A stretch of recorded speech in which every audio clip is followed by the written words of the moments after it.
preparing to live stream. You have your glasses on. I don't. So I know, and there's a big glare. It's annoying, but oh, you're good. All right, my good friend, we are live on Facebook for episode number 6 of the PIDCAST. My special guest tonight is the legendary Taylor Eby, head of BST management, handgun singer, Warped Tour legend. Yeah. Right I'm going to go ahead and share the link here and also get the stream up on my phone so we can keep with comments. And we are good to go, man. So glad to have you on, Taylor. About a year and a half ago now, it's been that we actually met. I think we actually met on Twitter. Yeah, basically, yeah. I kind of I lurked you guys a little bit, and yeah, I swooped in on you. Yeah, it's humbling, honestly, to hear that, because I thought, you know, at one point we were kind of just a bunch of dumbasses who had no clue what we were doing, and we were, and that's where you came into the picture. You actually started managing our band in January 2020, a couple months before the pandemic started. It's an interesting time to pick up a band. Sure. But let's get to I think the best way to tell a story is to start from the beginning. So let's start there. Taylor Eby, handgun singer, everything that we know you are to be now. Where did everything start? Where did you begin? What's your genesis, man? Oh man. Well, first of all, thanks for pronouncing my last name correctly. Yeah, man. Wow. So I guess we could start back in, we'll just start, I guess, from 8th grade, and my life's just like sporadic as hell. Yeah, I mean, I'm trying to think of, so, okay, you know what? Let's start at 6th grade, actually. I was on a rec league soccer team, and this dude that I played soccer with, his name was Matt Weismuller, and he was my next door neighbor, and basically I would go over to his house and we'd go skate and all that stuff. And he started showing me all these different bands, and he was about 2 years older than me. So he was in 8th grade at the time. I was in 6th grade, and he was showing me all these bands from Drive Through Records, Victory Records, all these bands like The Starting Line or Thursday. And, you know, for some reason it just really resonated with me. And he had a high school band that played the talent shows at my middle school. And it was so weird. I ended up having them play one of my birthday parties, and they were like, yo, come sing this The Starting Line cover. Come sing the Starting Line cover. It's okay, whatever. So I did, and that was I guess my first quote unquote taste of singing in a band. And after that, and after I started discovering more bands kind of along the lines of that same genre, I went to my first show when I was I think 12, and it was Boys Night Out, Census Fail, Monine, and The Beautiful Mistake. And I was like, wow, this is fucking rad. I would love to do this. So I guess it would have to be about 2 or 3 years later. And sorry if I'm going off track with the timelines and stuff. The older I get, the more I lose track of time. So it's all over the place in my head. But yeah, I think around 8th grade is when I started my first band. And then we went through I guess 5 different name changes, which, you know, is totally irrelevant at that point. And then I don't think we even ever played an actual show, except, hold on, I take that back. We played this girl, I think her name was Emily, her basement birthday party. So it's okay. I think we just played a bunch of covers. It was whatever. But yeah, so then from that, I ended up moving to Baltimore, Maryland, from Richmond, Virginia. And, you know, in 9th, 10th grade, I started another band, and that's when I started to get a little more into punk rock and all that stuff. You know, I found out about bands like Saves the Day and Lifetime and Kid Dynamite, and, you know, more kind of angsty, faster stuff, which, you know, the older I got, for some reason, it connected with me a little more. I think because I'm just such a amped up person in general, and just the in your face style of that kind of punk rock, I guess, you know, pop punk genre really kind of clicked with me. So yeah, ninth or 10th grade is kind of when I started getting into more of that. I started a band then, and yeah, after that, it started to become a little more successful. And yeah, we did a couple of EPs, in my later high school years. And then I don't know how far you want me to go with this timeline, but it's like As far there's as you want, man. so much. So yeah, that band was called All We Are, and we did an EP with Will Yip, and that was in 2009. And we had no fucking idea what we were doing. I love all the people that were in that band so much, but we were not prepared for that caliber of that kind of studio or that kind of producer. Our drummer, Chris Gonzalez, love him to death, but he was just coming back from senior week and showed up hungover without drumsticks, couldn't play to a click. It was a fucking mess. Yeah. And my very, very good friend who, Rob Hackert, was actually putting our record out at the time on Either Or Records. And I just remember him sitting with afterwards, when we got done with the session for the day, we went to some diner and got food, and he's just sitting there like this, the fuck. What makes this even funnier is that I remember the first time I ever truly met Rob Hackert was on a conference call with you. Mm-hmm. And just knowing from that brief time I got to talk to him, I can just imagine Rob's face of just oh. Yeah it was a time for sure. But from that experience, I learned a lot. And then obviously a year or two later, I joined Handguns, and we did a lot of touring, signed to Pure Noise Records, and that was kind of my life for a good decade and some years. So let's talk a little bit more about that. So you say you joined Handguns was an outfit before Taylor Eby? Yeah, so technically I'm the third singer of the band. Okay. Yeah, Jake Langley actually founded the band, I think it was 2008, and he went through, at that time, the person singing for the band, his name was Josh, and then stuff didn't, I guess, work out or pan out with that. And then he was replaced by another gentleman named Brandon Gepfer, who was in the band Spill and another band called Placeholder. Now that I'm thinking about it, I think that is the same band, but they just changed their name later on down the line. And then for whatever reason, I guess that didn't pan out. And so my band that I was just talking about played a show with Handguns when I wasn't in the band. I think it was maybe 2009. And that's when I met Jake. He smacked my ass. It was kind of weird, but kind of funny. I was I like this dude. I can fuck with this guy. And they needed somebody to fill in for a tour for singing. I said, I'll do it. And, from there, the rest is kind of history. So Jake Langley is a very interesting guy. I gotta say, there's not too many bike collectors that I know. Legend. So you were the third singer of Handgun. So you joined in 2009. Was that? Yeah. So my first tour with the band was, we always used to do tours literally the day after Christmas. So December 26th, 2009 was the first day I was in the band. Yeah.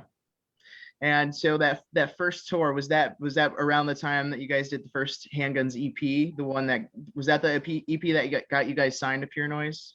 Or how did that work? So we had started writing. I know Jake had some ideas, and we did some acoustic demos. And dude, we were road warriors. So Jake booked basically all of our tours. He booked our own full US tour in the spring of 2010. So directly after that 2009 tour, I think it was January to March, he booked a full US tour. I think it was for like a month and a half or something. And, you know, we were all like, so it's, my head's like this when I think about all this stuff. So I'm sorry if I'm like going off on tangents, but Oh no, like, you're good. You're good, man. I think it was 2008 that at my, I'm trying to think about this. Like, so the Wonder Years and Man Overboard were on tour together. And when I was living in Maryland, um, the Wonder Years and Man Overboard had a show booked at a community center, but the community center ended up dropping the show because of Man Overboard's logo with the AK-47 that said "Defend Pop Punk." So for some reason, I said, "Yeah." I messaged them on MySpace, and I was like, "Yeah, you guys can come play in my garage." And this was before I even like notified my parents about that happening or anything. Like, Oh, bro. so anyway, that's kind of how I like knew the Man Overboard guys and the Wonder Years guys. And like, so when we did that full US tour, like we had gotten all the way out to, I think it was Spokane, Washington, woke up in the morning, found out that the dude who booked our West Coast shows had robbed us of all of our money, didn't book any of the shows that he said he was going to do. So Jake was good friends with Soupy, and he was like, they got in contact with each other, and I think Soupy was like, "Hey, if you can make it down to, I want to say it was like fucking, it was, oh, dude, where was it? I know one day it was 29 Palms, California, which is where Forever Came Calling's from. There was a date in Tucson, and I think another one in Phoenix. And he was like, basically, hey, if you guys can make it down to, you know, these three shows from where you're at the top of Washington, we'll throw you on the shows. So Yeah. we basically like panhandled our way down the West Coast. And like we got to those shows and we played those shows, and you know, basically Nick from Man Overboard was like, well, you know, just do an EP with me. And we ended up doing that in, I guess, like right after that tour. It had to be, you know, late spring, and that's what became the Anywhere But Home EP. Yeah. Yeah. And so that was the EP that led to like Pure Noise heard that record. And like, how did that process happen for you guys getting on Pure Noise? So we basically met Jake Round on Warped Tour. So every year we basically follow Warped Tour and sell CDs. We would follow the whole entire thing and find, you know, Jake would basically find some way to sneak the band in. And basically Jake Round was working under the Rise Records tent at that time, selling Pure Noise CDs, and Pure Noise wasn't that big of a label. And you know, Jake and you know, a lot of the other members, including myself and like Nate and Marco, helped, you know, push Pure Noise CDs, and he saw how hard we were working, and I think he liked our music. I don't know. I mean, I love Jake Brown, you know, shout out to him. But I mean, that's really how he kind of found out about us, unless, you know, I'm sure he'd heard our name here or there before, but I think that's like when we really kind of like, you know, made ourselves known to Jake Round. Yeah. Makes any sense? Yeah. And So, so you guys signed to Pure Noise, and that was when the process started for the first Handguns album. yeah. So, yeah. So Anywhere But Home was recorded, and then I guess it was right after we got off Warped Tour, or got off following Warped Tour. I think we recorded Don't Bite Your Tongue. I want to say it was in the winter or fall of 2010, and that EP got released on Pure Noise February 2011. Okay. Gotcha. So that was your first release with Pure Noise. How did what was the experience of putting out a record on Pure Noise like? Was that like, because in my, you know, if I'm trying to like put myself in those shoes, it just feels like like, wow, that's a pretty big fucking deal to do a record with Pure Noise at the same time. Bands like The Story So Far doing records. Like, was that overwhelming? Was that what kind of emotions were you feeling at the time? I mean, honestly, at the time, like Pure Noise wasn't as big as it is now, and I'm super stoked for Jake Round. Like, he's busted his ass to make that label what it is. But at the time, it was like, yeah, this is tight. We have a record deal, but like this was even before like Under Soil and Dirt had came out. Like it wasn't that big of a label. We were just stoked to have somebody, I guess, backing us. And, it was crazy within, I guess we were on that label from 2011 to, I guess, 2015 for those few years to see that label become what it is today. It's wild. Yeah, it blew up, and it's become a monster in independent music even to this day. C Havens, they just I think was it Thursday? No, it wasn't Thursday. There was another band that just got picked up by Pure Noise that made me kind of like go like, holy shit. But I see them doing crazy stuff all the time. They're a huge force in independent music. So yeah, I wanted to kind of figure out what it was like to kind of be a part of that, to watch that wave happen in front of you. Yeah, I mean, it was crazy. Like, I mean, 2011, at the start of 2011, like I don't think anybody knew that The Story So Far was really going to blow up the way that it did. But I just remember like, so we did a tour, and it was in the summer of that year, and it was us, The Story So Far, I Call Fives, and We Are the Union. And I actually went home on that tour because like I I think at that point, like mentally, I didn't understand the capacity of what was happening. Like we were touring so relentlessly, Yeah. which is great looking back. Like I honestly should have never, flew home from that. But, when I flew home, that The Story So Far blew the hell up on that tour. And it was so funny because like the way that the bill was lined up, I think it had like The Story So Far was opening, and then like somebody, I think like I Call was headlining. And this is no dig at I Call Fives or anything, but like at the end of that tour, the bill totally rotated to where The Story So Far was headlining, because all the bands were like, well, yeah, I mean, it makes fucking sense. Like, come Yeah. on, like this band fucking rips. So Yeah, and they blew up huge. Yeah. yeah, So after the first record, you guys did another record. I'm trying to recall the name of it. Anywhere But Home, or that was so, the EP. yep, And then you guys did Don't Bite Your Tongue. yep. And after that, it was Angst. And that's the record that I'm like made me a huge Handguns fan. And I know a lot of people like that are friends of mine that are Handguns fans as well. They'll tell you the exact same thing, is that record was kind of what like really brought them onto Handguns. Do you look at that record as like your masterpiece, your magnum opus, or what record of Handguns is your favorite?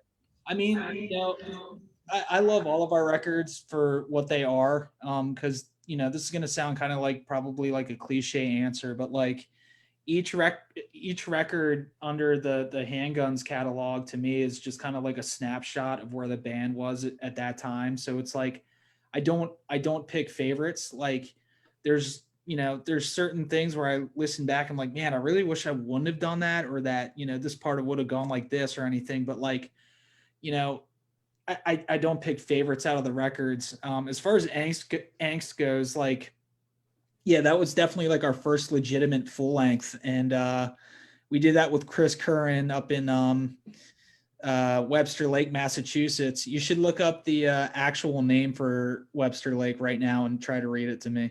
Can you do Okay. that? Webster Lake. Yeah. You're Okay. gonna laugh. Okay. Uh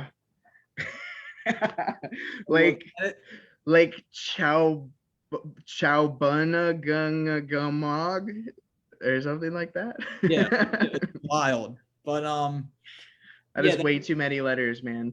yeah, we did that record with Chris Curran, who's done like records for A Loss for Words and 4 Year Strong and all that stuff. And that was a fun time. Like we really did have a lot of fun making that record. And I think looking back, it was just crazy. Like now being 30 years old, like a father, it's just wild to think back like on those times. And it was so much fun. Like we had a blast making that record. There was so much funny shit happening. Like, Oh yeah, like what? Tell some of the stories behind the recording of Angst. dude, there's so many like weird outtakes that like we had a whole day, I think, when we were just like when Jake and I were just doing like funny skits in the vocal booth, and it was just goofy as shit. And Does like, any of that stuff still exist? Like the recordings? I mean, I'd have to ask Chris. I don't know if he saved it or not, but like, Yeah.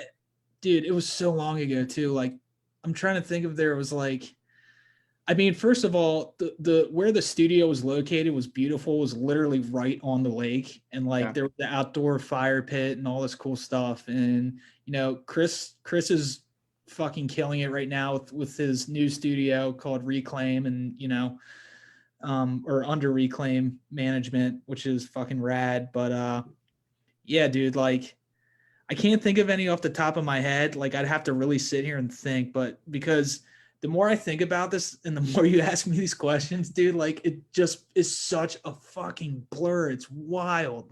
Like I don't even know where to start. It's crazy. It's crazy. So what was it? So you did the record with Chris Curran. Did I pronounce that correct? Curran, yeah. Okay. Curran. Curran. Yeah. And so you bring the record to Pure Noise. What was Jake Brown's reaction when he first heard the record? I want to say, and don't quote me on this, I want to say that he was like, well, it's not really what I was expecting, but it's good. And I think what really threw him off was probably some of the skits that we threw in there, because and like, yeah, our management or our manager had an issue with early retirement because of like kind of the corniness of the skit, but like that ended up being like one of our biggest songs. So yeah, like, and to this day, like when my friends and I like go at the Holland House or whatever, shout out the Holland House, like when we do drunk karaoke and we're singing Handguns, we're doing early retirement. One of the best parts of the song in karaoke is doing the skit. that's amazing. It's funny. Consider me roasted. With the fake laugh track, dude. It's beautiful. Thanks. Yeah. I think our manager was like, yeah, I like the record.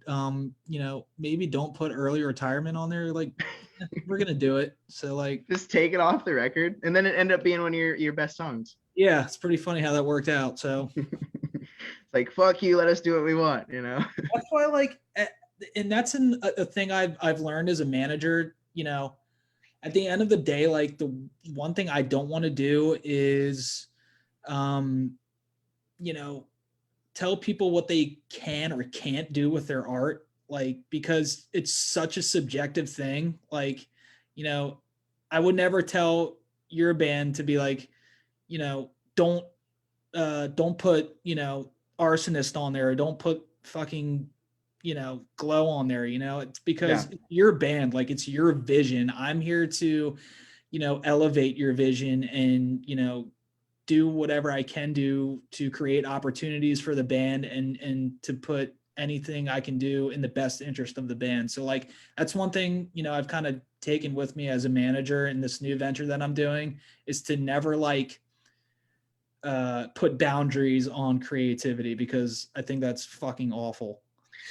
Well, yeah, and I can speak from firsthand experience working with you over the past year and a half. There's never been a point where I've ever felt creatively stifled, or like Taylor's saying, don't do this or don't do that. You've always kind of given us the freedom to like, explore our own creativity and kind of find ourselves, which is something I think that we're really starting to do after, a year and a half. And I got to say that the secret was we just kind of listened to what she had to say, and wow, things have really turned out pretty great.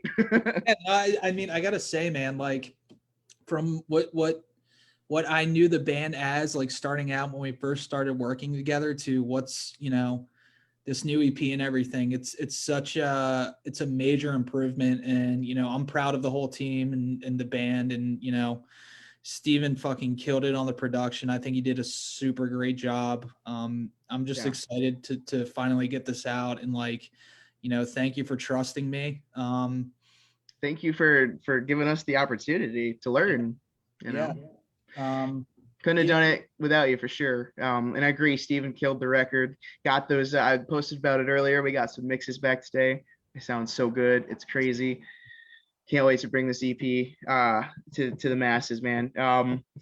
Yeah, it's been a pleasure. It's been a pleasure working with you over the past year and a half, and I can't wait to see what we do in the future with this team. I believe in BST, and that's a good transition. We talked plenty about handguns, and we can still talk more about handguns, but I do also want to talk a little bit about what we're doing, what you're doing now with BST and how that came about. So I know the story, but for anybody who doesn't, what led to, you're in handguns, you do angst, you guys do a couple more records on Pure Noise, you're Road Warriors doing Warped Tour every year, always on tour, and Yeah. then 2016 rolls around, and what changed? How did your life, I what was that journey like, and how did it pivot to what it is now? For sure. Yeah, I mean, I think when you're crammed in a small, not even a small vehicle, with any kind of vehicle with limited space for months at a time, and you're dealing with multiple people, it can become very daunting, and it's very easy to get burnt out. And so, there was some falling out and here and there, but as of now, like, friendships have rekindled and blah blah blah. But I took some time away, a couple of years, and just trying to figure out what the fuck it was I wanted to do. And like, I realized kind of that I I can't not be involved in music. I think I have something to offer with my experience. And at some point I was like, well, why don't I start? And I've told you this from the get-go, like, I kind of hate the term manager. It sounds corny, but like, Yeah. at the end of the day, from a business sense, it's what I do. And like, I'm like, well, I should start doing that, because I feel like there's something I can offer to these bands to really, like I said earlier, help elevate the vision and make the best decisions possible, so they don't make the same mistakes that I made in the past. And that's all I want. Is I want to see, great art succeed. And there's no reason that great art shouldn't succeed unless you're actually a piece of shit, Yeah, So, right. but Absolutely. yeah, so I mean, that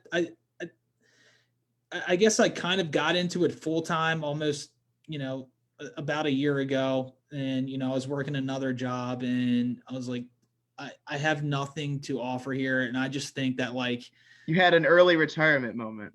yeah, exactly. And I don't know. I enjoy it. Like, I love all the bands I manage. I really do. I think there's so much talent, within every band that I'm working with right now. And, there it's such a weird time with COVID and everything. And I know that sounds redundant or whatever, but I feel like almost it's also like, for example, your band, like, you know, studio time with three different producers fell through like Yeah. every time. But Yeah. that gave us more time to really like plan this thing out and actually come up with a actual like rollout plan. And I think the better planned or the better prepared a band is, the more of a chance that they have at succeeding. And super important to really build that fan base, like a diehard fan base that's going to follow you to the end. And back you in anything you do, which your band's doing a great job of. And it's just crazy, like, how much the band's grown within like a year. It's wild. So Yeah, and like I said earlier, definitely it was something that we couldn't accomplish without you. Before we started working with you, I feel like we were just kind of floundering in space. yeah. We had some good tunes and we had some good ideas, but in general we had really no clue how to put the pieces together and turn like the good ideas and the vision into a complete picture that we could then present to the world and present ourselves to the world. Right. You've really taught us how to do that, and I think we've really started to kind of find our feet with that. And how is it like being a father, and how is that influence you? Because I know that was a big part of your shift from being that road warrior that was always hitting the tours and playing shows to, and now you've got a baby at home. And how has being a father changed you and your career? I mean, it's wild. It's definitely an adjustment for sure, or it was an adjustment. But we're still, trying every day to get into some sort of routine. I mean, Jack is just, I love him to death, but oh my God, he is so hyper. It's like, it's wild. If anyone who knows me like super well, like think of me on like steroids, like It's like having a little you running around, a little exactly. drunk you. Yeah, exactly. And like, but yeah, I mean, it's definitely an adjustment. And like, I can't really commit. Like, if unless the offer was right, I couldn't commit to, hitting the road for, a co-headliner with a band that's the same size of us, because that, I hate to sound pretentious, but like from a business and a logistics standpoint, it just doesn't make any fucking sense. And like, Yeah, especially for my family at home, like I can't like up and leave for a full US tour, yeah, unless it was exactly. like, yo, like y'all want to tour with like, I don't know, Blink or something, you know what I mean? So Yeah, some serious money gig or something like that. right. But it is what it is. I love my son to death. I love my family. Uh yeah, so it's been an adjustment. And beforehand, like I had so much anxiety. Like I'm an anxious person in general, but oh my God, like, you know, just the build up to him being born was insane. Like I thought I was going to pass out, and I almost did in the delivery room. As I've told you, I had to get wheeled out in a wheelchair. It was wild. So Yeah, I've been in the delivery room once, and it's intense yeah, for sure. Um, so yeah, I mean, managing full time then just kind of like that just kind of seemed like the natural next step for you.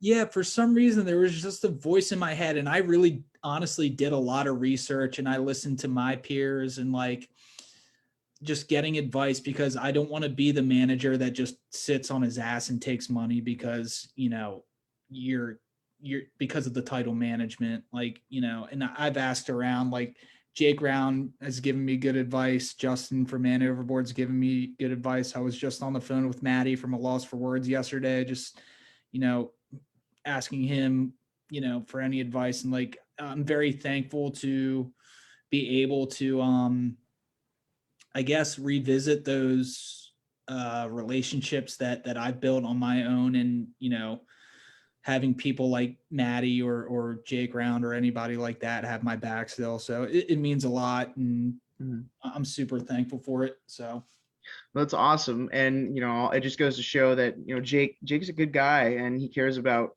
his friends. yeah, And a lot of people in this business are like that. I've come to, through you and through knowing you, I've come to expand my personal network of musicians and artists and people involved in and around the music industry. And there's a lot of really, really awesome people that you've introduced me to, yeah, including, the late, great Charlie Jackson, who was supposed RIP. to, yeah, rest in peace. We miss him every day, man. I got to know Charlie because of you, and he was at one point gonna work with us on our EP. And rest in peace to the late great Charlie Jackson for sure. But one of the many people that I've gotten to be introduced to because of you. So you definitely helped us expand our network, and me personally. Going forward is so touring life pretty much off the table. Like give us a scoop on handguns. Like what's the future of handguns look like now that things have changed for you and your family situation, and I what mean, what what's coming up? touring's not really off the table. It just has to be lined up correctly. Yeah. Um, it just, logistically for myself, just for my situation. And, Nate's having a baby too. And then, I have another baby on the way. You Like, guys are just making them over there like yeah. crazy.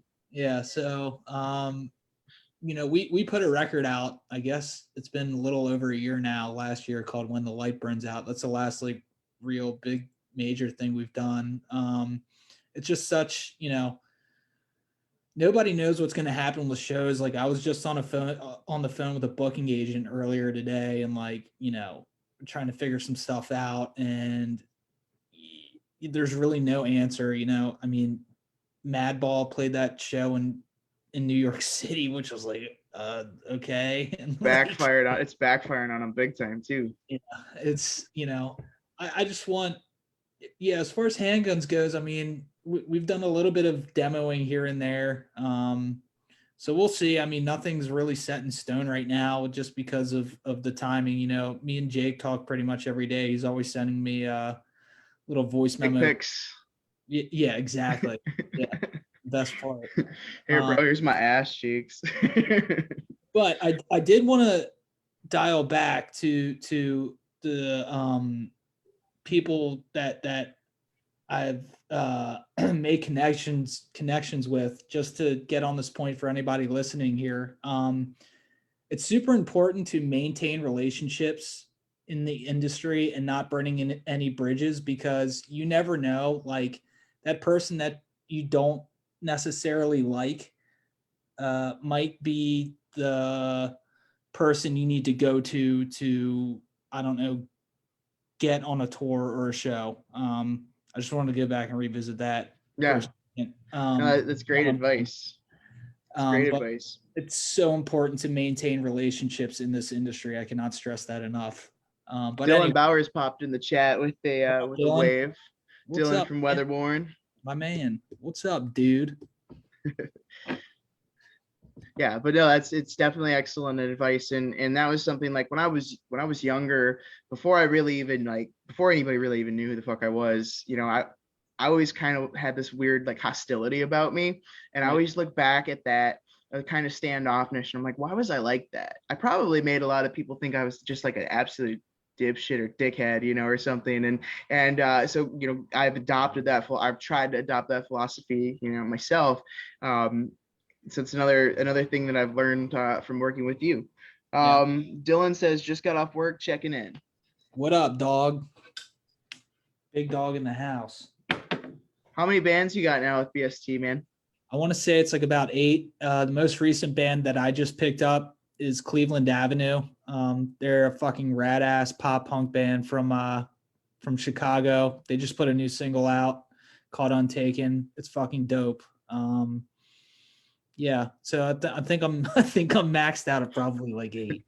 Yeah, I just it was me and my girlfriend were having a conversation about that the other day. We're like, what do you think the max number of bands Taylor can do by himself is? Yeah, And my number was 8. So yeah. I'm so glad that I was right. I guessed correctly. Up a cookie. I just imagine having 8, like the how many bowling pins can you juggle at once? I'm like, eight's a reasonable number.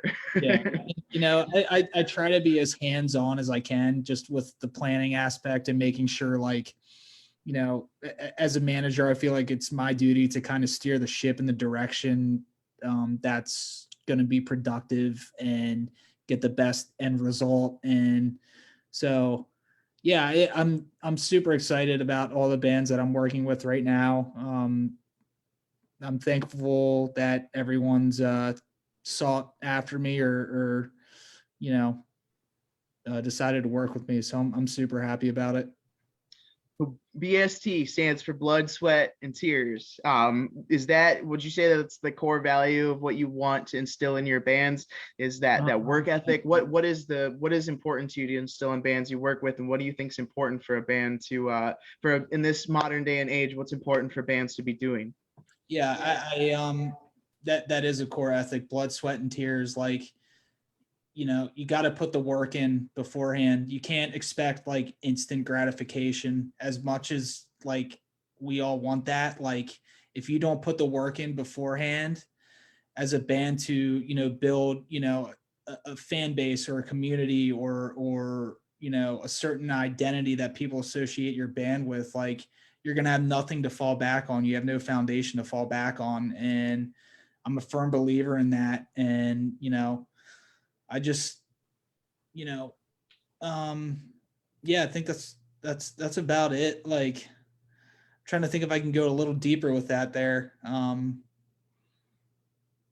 Yeah, I think just putting the work in beforehand to see the best possible version of the band in general is super important. Like, and obviously, like, you know, touring's a huge aspect, and putting out quality music, and putting out just quality content in general, and you know, making it your your driving force, like making your passion your driving force, is I think the way to achieve success as a band or an artist or whatever medium of art you're trying to pursue.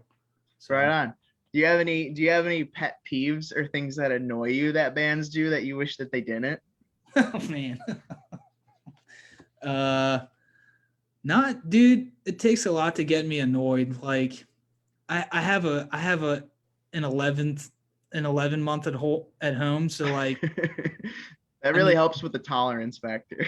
yeah, dude. Like honestly, I mean, there's not okay. One pet peeve when bands don't hit reply all on shit. God, it drives me nuts. Like that's like the one thing. I think it's On about it emails, you mean? on emails. Yeah, Oh it's like yeah.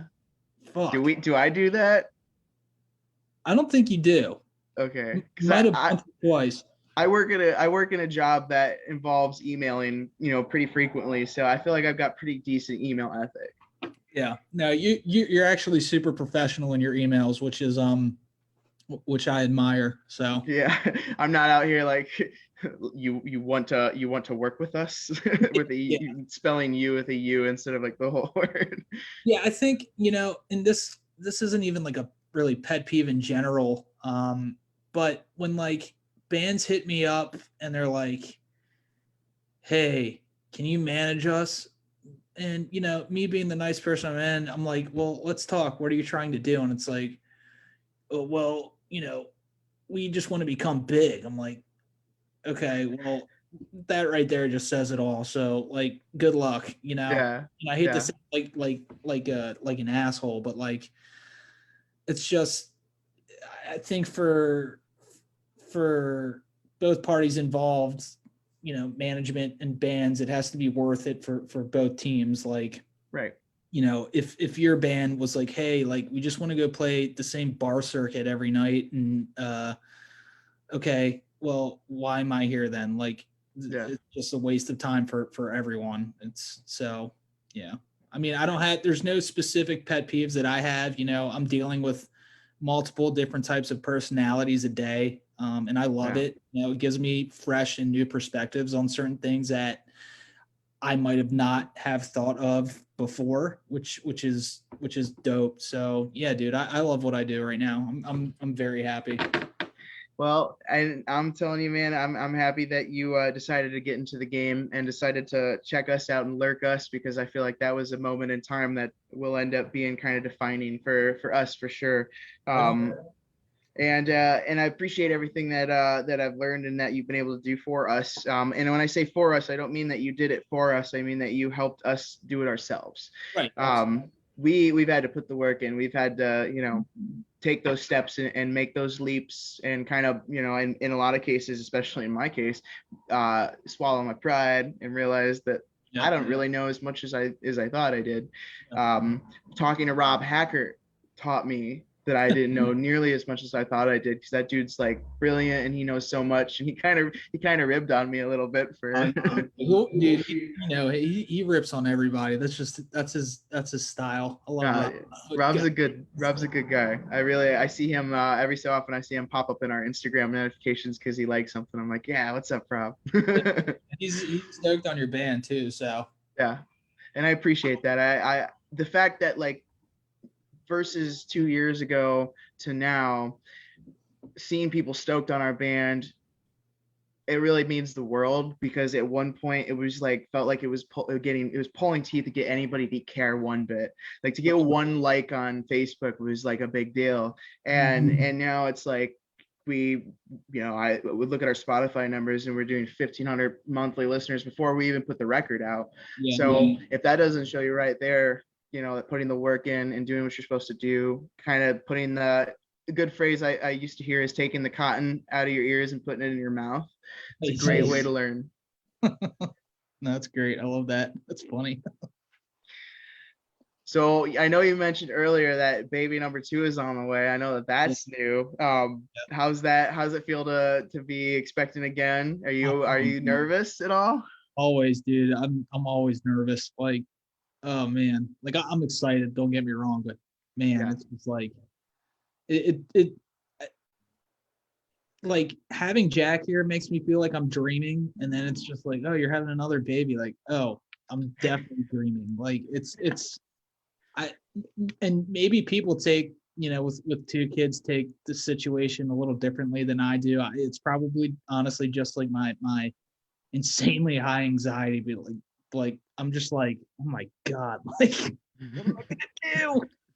But I'm excited for sure. Like it's you know, I, yeah, we'll see. It's like Are you rooting for a girl? Are you rooting for another boy? Do you have a preference? I hope it's a duck. A To be duck. honest with you. A Jim Henson hand puppet. It's literally gonna be a puppet, and I'm gonna name it Harnyarn. Gonna name it Peter. Yeah. Oh Yeah. god. Shout out Peter, man. R.I.P. Peter. Jesus Christ. What a Oh god. god. But For yeah, those who don't know about Peter, that was a me and Logan went to the handguns Halloween party last year, and there was a very socially distant wonderful. outside. Yeah, yeah. We didn't even look at each other the whole time. Yeah.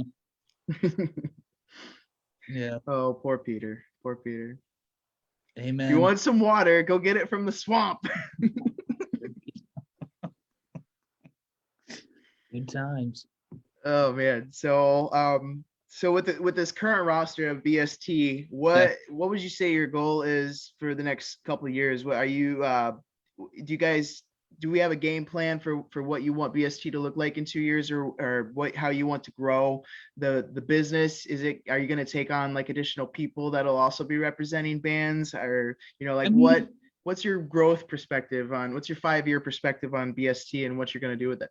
yeah, I mean, I definitely like to see it at some point become like an established name, like Good Fight or like Raw Power or any of those management companies. But you got to put the work in beforehand. Right.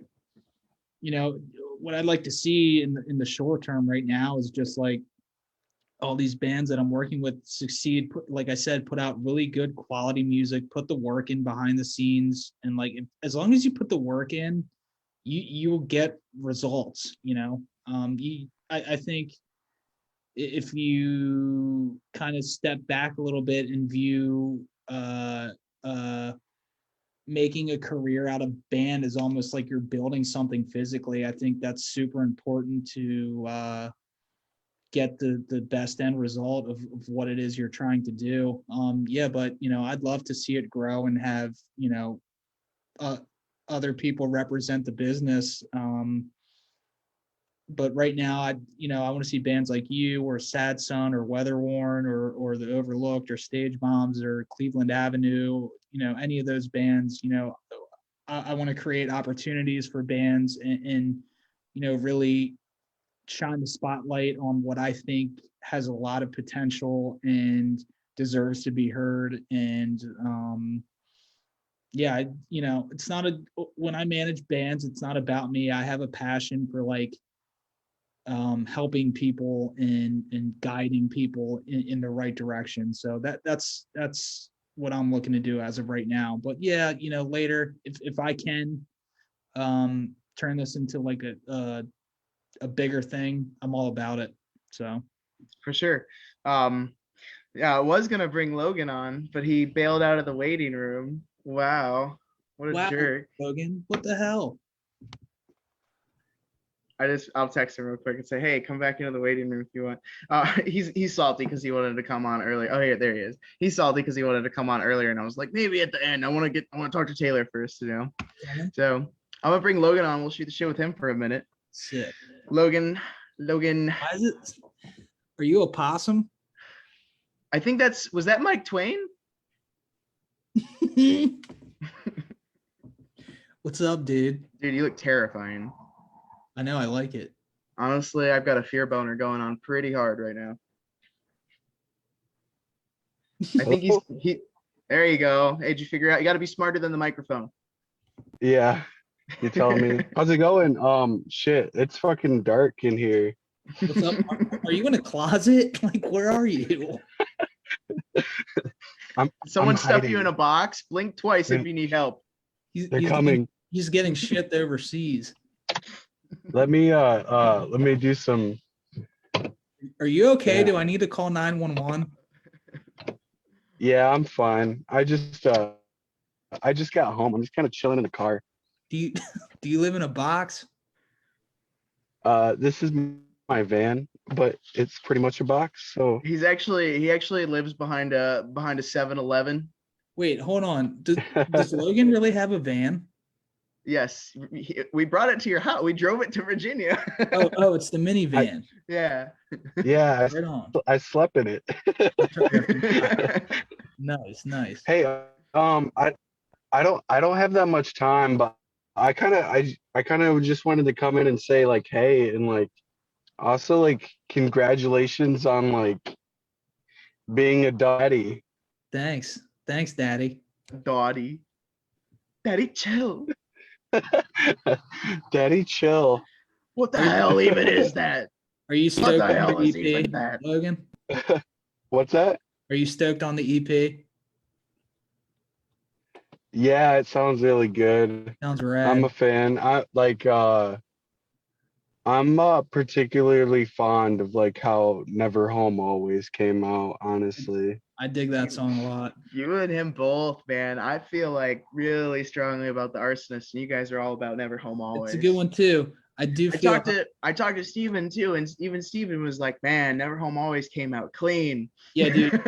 It's Came out it's got the clean. mass appeal, man. The mass appeal. I know Yeah. it's got that catchy hook. Yeah, exactly. Bing. Fucking yeah. So I miss you, Taylor. Miss you too, homie. We'll have to I would fly out for the release date, whatever it was. Oh yeah, that's another thing we need to talk about. We got to talk about your beer. Oh yeah, we're coming out with a beer. That's happening the, still. Yeah. Jack's birthday. Low IPA. Jack's birthday is on May 29th. So Oh, we timed that impeccably then. yeah. I did it Hey, all that's my sibling's birthday. nice. That's fucking wild. Crazy, man. You know Crazy. what? In my defense, Taylor, you told me look at the calendar and pick a Friday in May, and that's what I did. I'm all Hey, about it. isn't that like coming out for like only a day essentially? Well, I mean, depending on how well it sells, I mean, it's going to be a limited number of cans available. So, and once they're gone, I mean, we haven't discussed any sort of like follow-up run or anything. So right now, what I'm telling people is, if you want it, if you want to try it, if you want to get one to put on your shelf or something to hang on to, I would show up on May 28th and get some from Patron Saints. There you go. Yeah. There's the plug. I'm gonna have to buy like a 48 pack of it. Yeah, no, I'm probably gonna buy, just some to just for friends and also like as a souvenir. Be like, yeah, when people come over to Yeah. my apartment or whatever, like, yeah, it's my band's beer. It's rad. So, Yeah. We Did were handguns saying ever do a Taylor, we were beer? saying that like did handguns ever do a beer? Or would handguns ever do a beer? we almost did. We've been offered. I think it was the brewery's called Funk Brewing, and we were almost going to do like a just to be funny to do a non-alcoholic beer, so everyone was bummed out. Jesus. I see. Business wise, I don't think. I mean, that is as in concept, it's hilarious, and I think it's great. But business wise, I don't think that would have been the move. Handguns NA, baby. But yeah, no, Logan, what were you saying? What were we talking about the Oh, other I was day? just saying like I'm gonna need to pick up like like a like a mass quantity of it because like I wanna have like one like to keep forever, but like if you're gonna be in a band that has like its own beer, like you kind of like need to get like shitty drunk off of it like just Hey, once like who's gonna be the first member to get a glow tattoo? Logan, we can bust out the stick and poke Jewel. we can. I've been saying like we all need matching like pid heart tattoos. I think that would be super hardcore. One of these days, I need to come over and we need to get hammered, and you just need to give me a stick and poke, dude. That's funny that I you feel say like that. that's kind of like I feel like that's kind of like one of those things that if you call yourself a punk rocker and you don't have a stick and poke, like an ugly stick and poke tattoo on like your tit or something, that you're a poser. Do you use actual sticks, like from the It's so woods? funny that you bring up punk rock. Yeah, this is so funny that you bring up. No, Like a but like poser. it's that's what's actually funny is uh this is wait, where's my camera? That's it. There it is, making its legendary appearance on the Yeah, It's like a PIDCAST. prison shank. I left I left it in my car because I was supposed to give someone a stick and poke a while ago. But You changing they the needles out, Logan? they, they they put, well, that's a brand new one. I mean, I'll probably have to change it out because it's been in my car forever. But yeah, that's it right there. Do you give people at Amazon stick and pokes? Or where do you work? Is it Amazon? You cut out UPS. like so much. UPS. UPS. UPS. Same thing. Yeah. Do I give them UPS stick and pokes? Yeah. Just the UPS logo. What does that even mean? You give people at work stick and pokes when you're moving boxes down the line. I'm not really tight with anyone at work. Well, I got like friends, like, Well, give him a stick and but poke. we don't hang out outside of never know work who Maybe that's really it. so Maybe much that's a anymore. gateway to friendship, bro. You know? Yeah, just on Can I give break, you a like prison you get a tattoo, 10-minute dude? break. Oh my God. But So Taylor, What's up? um, I have a question I want to ask you. I want your opinion on. Oh God. Okay. Like, what, in your opinion, is like, who is the sexiest Muppet? Oh man. God damn. damn, throwing him a curveball. Now, does that include like the Sesame Street characters? Because technically they're Muppets too. Dude, I got a raging hard on for Elmo. I'm not gonna lie. Elmo. I think Let's put the Sesame Street characters in there. Like, yeah, let's do that. Why not? I think Beaker's pretty good looking. Beaker. Yeah. I'd be Baker if you know what I mean. Yeah. See, like the But thing is, like, honestly, I love Harn Yarn. It's my favorite Muppet. that's another good choice. I like Peter. Peter. I like Swamp Man Peter. Yeah. See, like I feel like the obvious pick is like Miss Piggy, because like, you know, she's got like the looks, you know, she's got like, Dude, I feel like Miss Piggy's been around the block on Sesame Street though. yeah, that's the thing right there. Like she's like full package, like she's got the snout, she's got it, but like she's a little high maintenance, like, you know what I'm saying? You gotta make sure their felt and their strings are high quality. Yeah, Yeah. nobody wants a Muppet that just is gonna crumble in your hand, or that, you know, Right. scratches your sensitive skin. Like, That's exactly. That's gonna crumble in your hand. Yeah.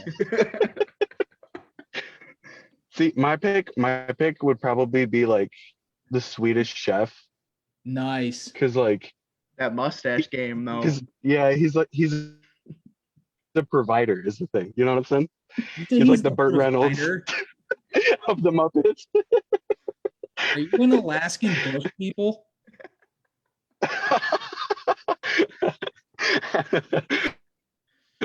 Oh, God. Yeah. Dude, I'm gonna get a Swedish Chef stick and poke now. You won't. You bet I won't. I mean, and the then there's band's like, called Paco is Desperate for a reason. Yeah, I'll do anything to get likes on an Instagram live stream. we'll do it live. Y'all are nuts. Live stick and poke. I'd do it. I would fucking absolutely do it. Because who the fuck else would do a live stick and poke tattoo? What other bands out here providing you with this kind of content? You should do it. Let's do it, Logan. Let's make it. Let's official. That's gonna be like what comes of this PIDCAST is talk to Taylor, and now I'm getting a stick and poke of the Swedish Chef. It'd be hilarious if Logan's hand with the stick and poke in it right now reached up into your little screen and somehow you got like the stick and poke right there. Hold on, Logan. Hold on. Ready? Go ahead. Oh, wait. Oh, hold on. There we go. Hold on. Angle it upward. Okay, now go to your right. Your right. No, the other direction. Yeah, okay. Now go back. Nope. You're bad at taking direction, Logan. What did you say? Okay, right here. No, over the other side. Yeah, there you go. Okay, up more. Oh, there it is. Made it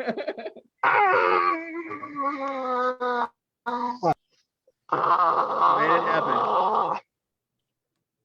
There you go. Okay. I thought I was gonna Did it manifest? Has it manifested on your arm magically yet? No, it's just my pits, dude. Give it a couple days. It takes a while for the magic to unfold. Gentlemen, it is 11:01. I know Taylor's got a baby, and he's gonna want to get to sleep so he can get up early with the baby. Logan, I know that you've only got so much time to hang, so I think we'll wrap this episode up. Let's all tell at the same time what our favorite Muppet is. Ready? 1, 2, 3. Kermit. Arn Yarn. Oscar the Grouch. There you have it, folks. The kind of content you want, the answers you've been looking for. That's what we provide here. Is Jason Segel a Muppet? Is Jason Segel a Muppet? Technically, yes. I thought he was a washed-up action star. Technically, he's a Muppet. Dude, I think Jason Segel could probably beat me up. I should probably not I saw Jason Segel at an airport once. It was really weird. I feel like there's probably at any given time 1,000 people in any airport that look like Jason Segel. Did I ever tell you about the time I met Ron Jeremy on Warped Tour? Oh God. Okay, we're not closing the PIDCAST yet. We got to hear this. It was weird. I need to hear this too. I don't know. Somehow I have a picture with him. I don't really remember it, but yeah. Typical Warped Tour fashion. I don't remember much. Yeah. Did he have his cock out in the picture? Like, were you stroking it? Yeah, 100%. Nice. Saw Gene Simmons once. That was weird. Gene Simmons, was he nice? I kind of feel like he's kind of a douche. Well, I mean, he's a total douchebag. He was like eating Warped Tour catering and like, I don't know, it was weird. But does he walk around with that makeup on all the time? I feel like Gene Simmons and like Ron Jeremy are like the same people. I met Trapped. Nobody has ever seen Ron Jeremy. They've never been in the same room. Gene Simmons is just Ron Jeremy's juggalo persona. I met Trapped once.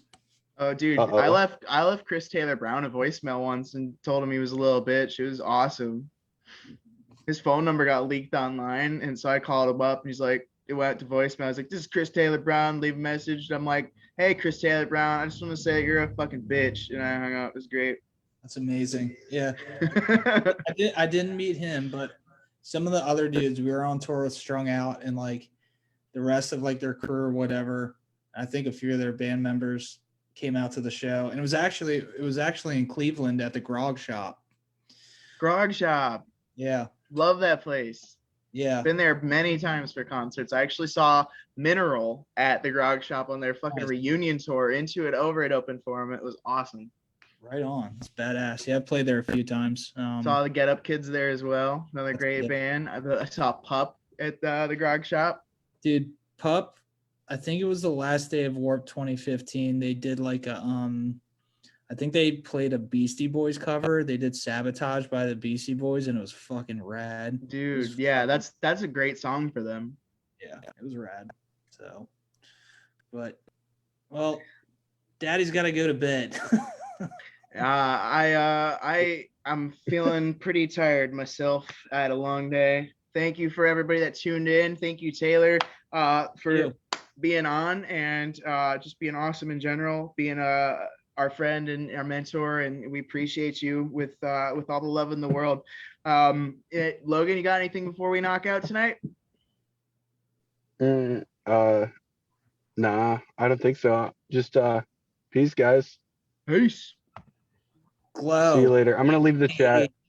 So I have to remember. 2021. Yes, buy it on Bandcamp. I gotta figure out how to end the stream. Hold on one second. love you.